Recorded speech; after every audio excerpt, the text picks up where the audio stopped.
साथियों नमस्कार।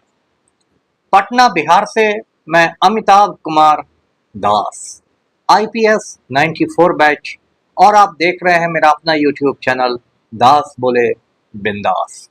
क्योंकि जब बुज़दिलों ने मुंह में दही जमा लिया हो तो दास का बिंदास बोलना जरूरी हो जाता है। साथियों, खबर यह है कि चंद्रबाबू नायडू की फटकार के बाद नरेंद्र मोदी ने वक्फ बोर्ड बिल पर अपने पैर पीछे खींच लिए हैं। अब पूरा वीडियो आखिर तक दिल थाम कर देखिए। साथियों, सबसे पहले आपको बताता हूं कि वक्फ बोर्ड क्या होता है। ये जो वक्फ शब्द है, ये अरबी भाषा का शब्द है, और अरबी भाषा में वक्फ का मतलब होता है समर्पण।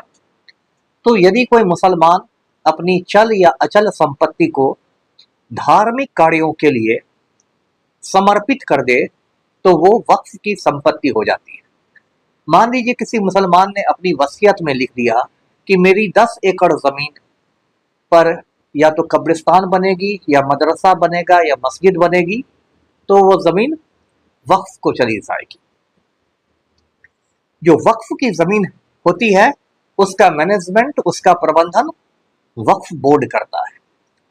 अब साथियों, हिंदुस्तान में वक्फ बोर्ड भी कई हैं। जैसे मुसलमानों के दो मुख्य धड़े हैं, एक शिया और एक सुन्नी। तो शिया वक्फ बोर्ड अलग है, सुन्नी वक्फ बोर्ड अलग है। अब तो इस बात की भी चर्चा है कि बोहरा मुसलमानों का एक अलग वक्फ बोर्ड होगा, आगा खानी मुसलमानों का एक अलग वक्फ बोर्ड होगा। साथियों, आज से 70 साल पहले यानी 1954 में वक्फ बोर्ड एक्ट भारत सरकार ने बनाया, जिसमें वक्फ बोर्ड जो होते हैं उनके प्रबंधन के बारे में कानून बनाए गए। अब साथियों, जो वक्फ बोर्ड है उनके पास बेहिसाब दौलत है। एक अनुमान के मुताबिक हिंदुस्तान के वक्फ बोर्डों के पास 8 लाख एकड़ जमीन है। आप खुद समझ सकते हैं इसकी टोटल कीमत कितनी होगी। और माना जाता है कि रक्षा मंत्रालय और रेलवे मंत्रालय के बाद यदि किसी के पास सबसे ज्यादा जमीन है तो वो वक्फ बोर्ड के पास है। तो ये तो वक्फ बोर्ड की कहानी हो गई। वक्फ बोर्ड एक्ट में बीच बीच में संशोधन भी किए गए हैं, जैसे 1995 में किया गया, 2013 में किया गया, थोड़े बहुत संशोधन तब्दीलियां होती रही हैं। अब 2024 में अभी जो मानसून सत्र चल रहा है पार्लियामेंट का, संसद का, इसमें नरेंद्र मोदी की सरकार ने एक वक्फ बोर्ड अमेंडमेंट बिल पेश किया। मतलब वक्फ बोर्ड में संशोधन के लिए एक विधेयक पेश किया गया। आप जानते हैं साथियों कि विधेयक को लोकसभा में भी पास होना होता है, राज्यसभा में भी, और उसके बाद जब उस पर राष्ट्रपति के दस्तखत होते हैं तो विधेयक जो है वो अधिनियम बन जाता है, यानी कि बिल जो है वो एक्ट बन जाता है। तो ये विधेयक पेश किया गया। अब इस विधेयक के दो चार खास बिंदु हैं। पहला बिंदु यह है कि अब तक जो वक्फ बोर्ड में सिर्फ मुसलमान पुरुषों की नियुक्ति की जाती थी, तो इस संशोधन विधेयक में कहा गया कि वक्फ बोर्डों में गैर मुसलमान भी रहेंगे और महिलाएं भी रहेंगी।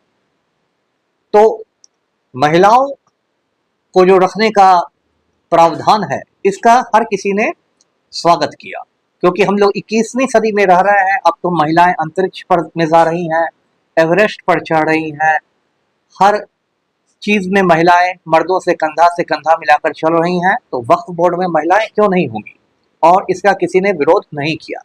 लेकिन जो वक्फ बोर्ड में गैर मुसलमानों को रखने की बात हुई, इसका विरोध किया गया। इसलिए विरोध किया गया क्योंकि माना गया कि ये मुसलमानों के धार्मिक मामलों में गैर मुसलमानों की दखलंदाजी होगी। ये वही बात हुई कि आप अयोध्या के राम मंदिर में किसी मुसलमान को पुजारी नियुक्त कर दीजिए, उसका यदि हिंदू विरोध करते तो ठीक उसी प्रकार वक्फ बोर्ड में गैर मुसलमानों की नियुक्ति का मुसलमानों ने विरोध किया। उसके बाद ये जो अधिनियम, ये जो विधेयक है, इसमें एक और बड़ा बिंदु ये है कि इसमें जो जिलाधिकारी लोग होते हैं, डिस्ट्रिक्ट मजिस्ट्रेट्स जो होते हैं, कलेक्टर लोग जो होते हैं, उनको बहुत ज्यादा शक्तियां दे दी गई। अब ये जो डीएम होते हैं, ये आप जानते हैं कि किसी भी राज्य में वहां के मुख्यमंत्री के काम के अधीन काम करते हैं। और मैं इतने जिलों का एसपी था, मैंने डीएम के कामकाज को बहुत करीब से देखा है। ज़्यादातर जो डीएम होते हैं, ज़्यादातर जो जिलाधिकारी होते हैं, वो मुख्यमंत्री के चपरासी से ज़्यादा कुछ नहीं होते हैं, मुख्यमंत्री के चमचे होते हैं।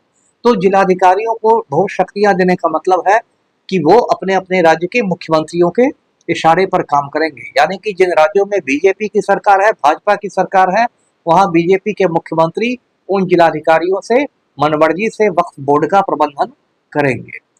तो इन सब बातों पर काफी हंगामा शुरू हुआ।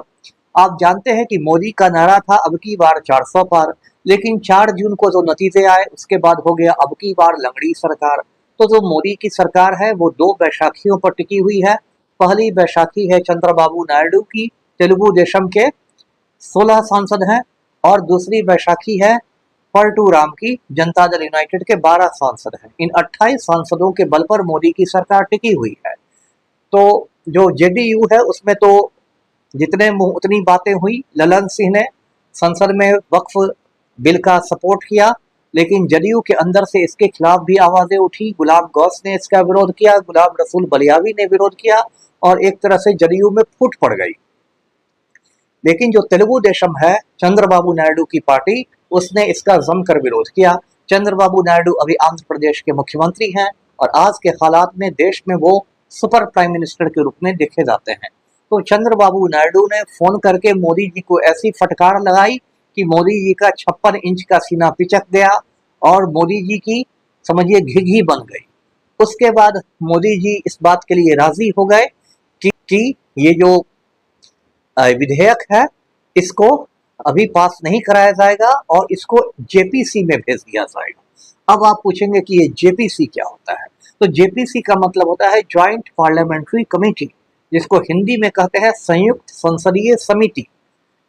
इसमें लोकसभा और राज्यसभा दोनों के सदस्य होते हैं। और वक्फ बोर्ड वाले बिल में जो जेपीसी बनाई जा रही है उसमें 31 सदस्य होंगे, 31, जिसमें 21 सदस्य लोकसभा के होंगे और 10 सदस्य राज्यसभा के होंगे। इसमें ओवैसी जैसे नेता भी हैं जो खुद को मुसलमानों का रहनुमा कहते हैं, वो भी जेपीसी में रहेंगे। और इस तरह से जेपीसी का गठन हुआ है, और कहा गया है जेपीसी से कि जो अगला सत्र होगा पार्लियामेंट का, जो अगला सेशन होगा, उसमें ये अपनी रिपोर्ट डाल दे। लेकिन जेपीसी के अंदर भी खींचतान होगी, क्योंकि अलग अलग पार्टियों के लोग रहेंगे और ये मामला भी बहुत जटिल है। तो मुझे नहीं लगता कि अगले सत्र तक जेपीसी की रिपोर्ट आ सकेगी। तो मोटा मोटी ये समझिए कि ये जो वक्फ बोर्ड अमेंडमेंट बिल है, ये विधेयक एक तरह से ठंडे बस्ते में चला गया है, खटाई में पड़ गया है। अब इसमें एक और मैं बात बताऊं कि ये जो हमारे बैल बुद्धि प्रधानमंत्री हैं नरेंद्र मोदी, इन्होंने एक बहुत बड़ा षड्यंत्र किया था, बहुत बड़ी साजिश की थी। साजिश ये थी कि जो वक्फ बोर्ड की जमीन है, मैंने आपको बताया 8 लाख एकड़ जमीन है वक्फ बोर्ड की, वो जमीन मोदी जी अपने मालिक गौतम अडानी के चरणों में सुपुर्द करना चाहते थे।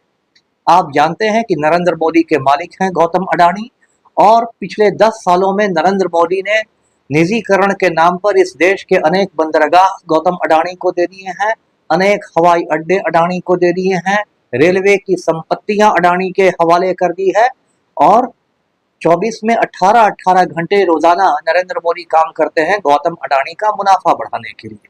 तो वक्फ बोर्ड की जमीन पर भी गौतम अडानी की गिद्ध दृष्टि थी। जैसे जो गिद्ध होता है आसमान में उड़ता है तो उसकी दृष्टि रहती है जमीन पर, मुर्दे को खोजता रहता है, उसी तरह वक्फ बोर्ड की बेशकीमती जमीन पर गौतम अडानी की गिद्ध दृष्टि थी। तो गौतम अडानी ने नरेंद्र मोदी को हुक्म दिया कि वक्फ बोर्ड को जिलाधिकारियों के जरिए हमारी तरफ ट्रांसफर करवा दो। जैसे कि आपको याद होगा 3 कृषि कानून जो पास हुए थे, उसमें भी अडानी को फायदा पहुंचाने की योजना थी, और अडानी को इतना विश्वास था मोदी पर कि कृषि कानून पास होने के पहले अडानी ने अनाज के अपने गोदाम खड़े कर दिए थे। इसमें भी वही मोदी जी खेल करने जा रहे थे, लेकिन संयोग से चंद्रबाबू नायडू की आंखें खुल गई और उसने नरेंद्र मोदी को रोक दिया ऐसा करने से। तो आप जब सड़कों पर जाते होंगे, हाईवे पर, तो ट्रकों के पीछे लिखा देखते होंगे, बुरी नजर वाले तेरा मुंह काला। तो वही बात मोदी जी पर लागू हो गई कि मोदी जी की बुरी नजर थी वक्फ बोर्ड की जमीन पर, और चंद्रबाबू नायडू ने मोदी का मुंह काला कर दिया। तो इस वीडियो को लाइक कीजिए, शेयर कीजिए, चैनल को सब्सक्राइब कीजिए। धन्यवाद। जय हिंद।